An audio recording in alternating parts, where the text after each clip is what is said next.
सवाल जो बहुत ज्यादा आप हमसे पूछ रहे थे कि प्राइवेट यूनिवर्सिटी से पीएचडी करें तो क्या प्रॉब्लम्स हमारे सामने आ सकती हैं या फिर क्या बेनिफिट्स हो सकते हैं अगर हम प्राइवेट यूनिवर्सिटी से पीएचडी करना चाहते हैं। दोस्तों, पीएचडी करना चाहते हो और पीएचडी आप कंप्लीट कर लोगे, ये दो अलग अलग बातें हैं। आप इन दोनों को एक मत समझे। प्राइवेट यूनिवर्सिटी ज्यादातर मुनाफे के लिए ही, सिर्फ पैसा कमाने के लिए ही आपके एडमिशंस लेती हैं और बाद में आपको बहुत तरह की प्रॉब्लम्स का सामना करना पड़ता है। मैं आज बहुत कुछ बताऊंगा प्राइवेट यूनिवर्सिटीज के बारे में और मेरा यह मानना है कि इस वीडियो के बाद में जितने भी तरह के सवाल आपके दिल में हैं कि आपको प्राइवेट यूनिवर्सिटी से पीएचडी करनी चाहिए या नहीं, ज्यादा कुछ जानने के लिए दोस्तों बने रहिए हमारे इस वीडियो के साथ। नमस्कार दोस्तों, स्वागत करता हूं आप सभी का अपने इस यूट्यूब चैनल पर जिसका नाम है यूनिवर्सिटी इंडिया। मेरा नाम है वीरेंद्र वर्मा। जैसा कि आप सभी जानते हैं, हम देश विदेश की यूनिवर्सिटीज, कॉलेजेस, उनके कोर्सेज को एक्सप्लोर एंड रिव्यू करते हैं और आपको बताते हैं सब कुछ जो आप जानना चाहते हैं। दोस्तों, पीएचडी करना बहुत सारे स्टूडेंट्स का अरमान होता है कि वो पीएचडी कंप्लीट करें और अपने नाम के आगे डॉक्टर लगाएं। डॉक्टर प्रीफिक्स लग जाता है नाम के आगे जब कोई पीएचडी कंप्लीट कर लेता है। बट यहां पर बहुत सारी प्रॉब्लम्स खड़ी होती हैं जब आप प्राइवेट यूनिवर्सिटी की तरफ रुख करते हैं और आपको प्राइवेट यूनिवर्सिटी की तरफ रुख करना पड़ता है। आप चाहते नहीं हो, क्योंकि ज्यादातर स्टूडेंट्स का गवर्नमेंट यूनिवर्सिटीज में नाम आता ही नहीं है, और या फिर जो उनकी लेंथी प्रोसीडिंग है या फिर थोड़ा टफनेस जो होती है पीएचडी कंप्लीट करने में, उन चीजों से आप बचते हैं या फिर आप उतने ब्रिलियंट स्टूडेंट नहीं होते हैं।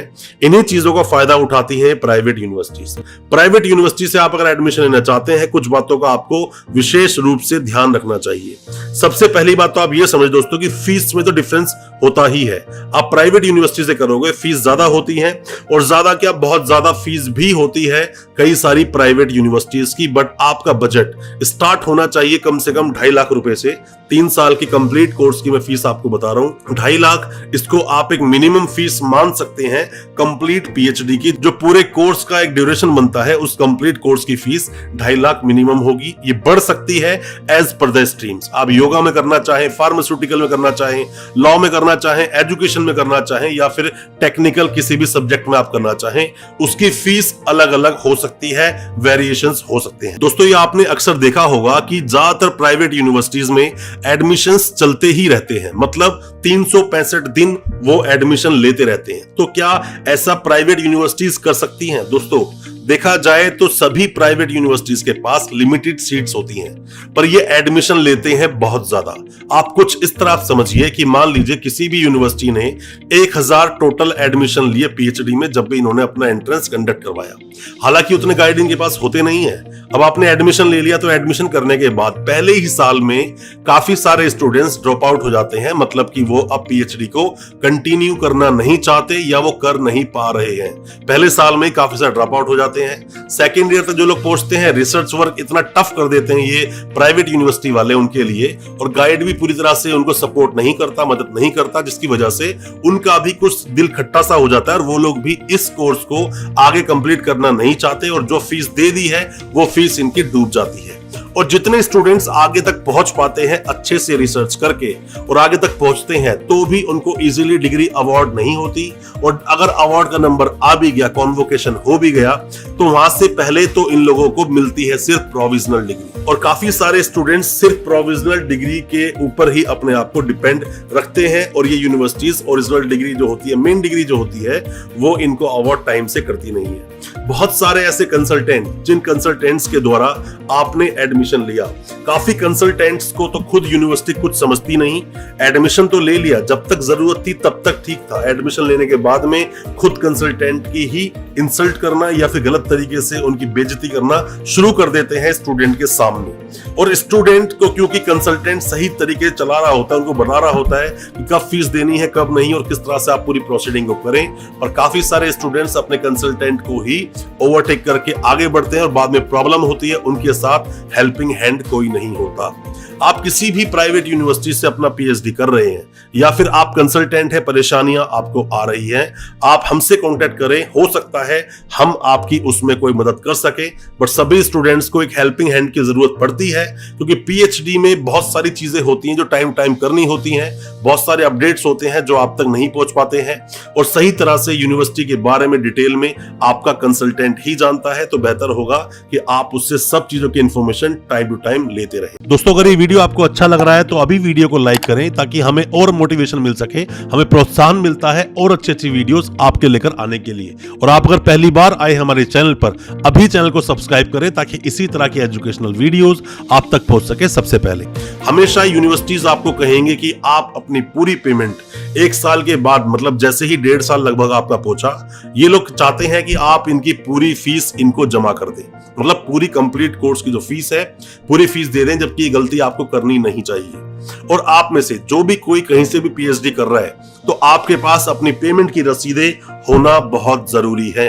और अगर आपने पेमेंट कंप्लीट कर दी है तो अपनी उस यूनिवर्सिटी से आप अभी नो ड्यूज मांगे। नो ड्यूज जरूर ले लें आप, क्योंकि बाद में ये लोग फीस बढ़ा देते हैं। और अगर किसी कंसल्टेंट के द्वारा आपने एडमिशन लिया है, पूरी फीस आपने जमा कर दी है, अब कंसल्टेंट से कांटेक्ट नहीं हो रहा है, तो ये अगला रामबाण जो आप पर छोड़ेंगे वो ये होगा कि आपकी फीस बकाया है।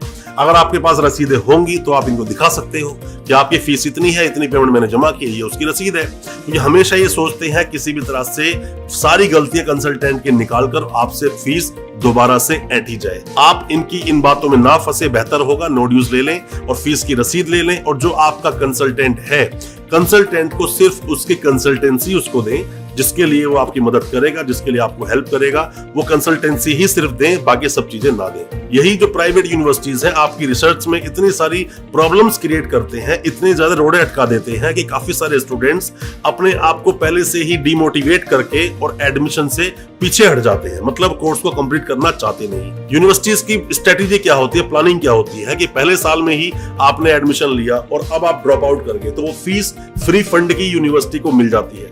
कुछ लोग सेकेंड ईयर में जाके अपने आप को ड्रॉप आउट करा लेते हैं, वो फीस भी यूनिवर्सिटी की अपने आप में हो जाती है। जो स्टूडेंट्स लास्ट तक पहुंच पाते हैं वही स्टूडेंट्स की लिस्ट आगे जाती है और बाकी सारी जो फीस है जो वेस्ट हो गई वो यूनिवर्सिटी के बिल्कुल एक बही खाते में फ्री फंड में चली जाती है। और अगर आपका रिसर्च वर्क टाइमली नहीं हुआ तो याद रहे, जैसे ही आप नेक्स्ट ईयर में पहुंचेंगे, अगले साल तक पहुंचेंगे, यही यूनिवर्सिटीज जो प्राइवेट यूनिवर्सिटीज हैं आप पर पेनल्टी लगाएंगी और आपसे 4th ईयर की फीस भी मांगेंगे पेनल्टी के साथ। दोस्तों, आप किसी भी यूनिवर्सिटी के कोई भी डॉक्यूमेंट्स वेरीफाई करवाना चाहते हैं, वेरिफिकेशन के काफी सारे प्रोसेस होते हैं, पर जैसा मैं हमेशा अपनी वीडियोस के माध्यम से बोलता हूं कि आरटीआई एक बहुत अच्छा ऑप्शन होता है। गवर्नमेंट प्रोसेस के थ्रू आपके डॉक्यूमेंट्स वेरीफाई हो जाते हैं, फिर भी आप चाहे तो सीधा यूनिवर्सिटी से ही वेरीफाई करवा सकते हैं। यूनिवर्सिटीज अपनी वेबसाइट पर डिटेल डाल के रखती हैं, या फिर आरटीआई लगवाएं, इसमें हम आपकी मदद कर सकते हैं। और अगर कोई भी डॉक्यूमेंट किसी भी यूनिवर्सिटी से आपने लिए हैं, अब फर्दर डॉक्यूमेंट्स आप निकालना चाहते हैं, माइग्रेशन, डिग्री, एलओआर, ट्रांसक्रिप्ट कुछ भी निकालना चाहते हैं और आप यूनिवर्सिटी से बहुत दूर हैं, आप हेल्पिंग हैंड चाहते हैं, तो हो सकता है इसमें भी हम आपकी कोई मदद कर सके। कोई भी डॉक्यूमेंट्स जो आपके यूनिवर्सिटी में भी पेंडिंग है, और दोस्तों कोई भी आप मदद चाहते हैं वेस्ट प्रोसेस में या फिर डिग्री को वेरीफाई करवाने के लिए, आप हमसे भी कांटेक्ट कर सकते हैं। तो बेहतर है अपने कोर्स को, अपने कोर्स वर्क को, रिसर्च को टाइमली सबमिट कर लें, टाइमली पूरा कर लें, कहीं ऐसा ना हो कि आपके ऊपर भी वो पेनल्टी लगा दी जाए। इन यूनिवर्सिटीज का मेन फोकस होता है सिर्फ आपसे फीस लेना, मुनाफा हासिल करना और ज्यादा से ज्यादा फीस कलेक्ट करना, ज्यादा से ज्यादा इंटरव्यूज कंडक्ट करवाना, ज्यादा से ज्यादा जो एंट्रेंस कंडक्ट कराए जाते हैं वो करवाना, ताकि बहुत सारे स्टूडेंट्स अपने आप को एनरोल करें और इनको फीस मिल पाए। और मैं एक बात और आपको बता दूं कि जितनी भी यूनिवर्सिटीज, प्राइवेट यूनिवर्सिटीज जितने भी यूजीसी पर लिस्टेड हैं, सिर्फ आप देख लें कोई स्पेशल कमेंट ना डला हो, किसी भी यूनिवर्सिटी से आप करते हैं, यूजीसी पर लिस्टेड है, साथ में यूजीसी ने उस यूनिवर्सिटी को रिकॉग्नाइज किया है, आप पीएचडी कर सकते हैं, 100% वैलिड है। जहां मर्जी अपने डॉक्यूमेंट्स को आप लगाइए और जहां मर्जी अप्लाई कीजिए। वो एक बात अलग है कि रिक्रूटर कोई कमी निकाल दे, पर ऐसी यूनिवर्सिटीज की जो डिग्रियां आपने ली हैं बिल्कुल वैलिड होंगी, वैलिड मानी जाएंगी। एज पर द लॉ आप बिल्कुल एक वैलिड स्टूडेंट्स कहलाए जाएंगे उस यूनिवर्सिटी के जहां से आपने पीएचडी की है और अपने नाम के आगे प्रीफिक्स आपने लगाया है।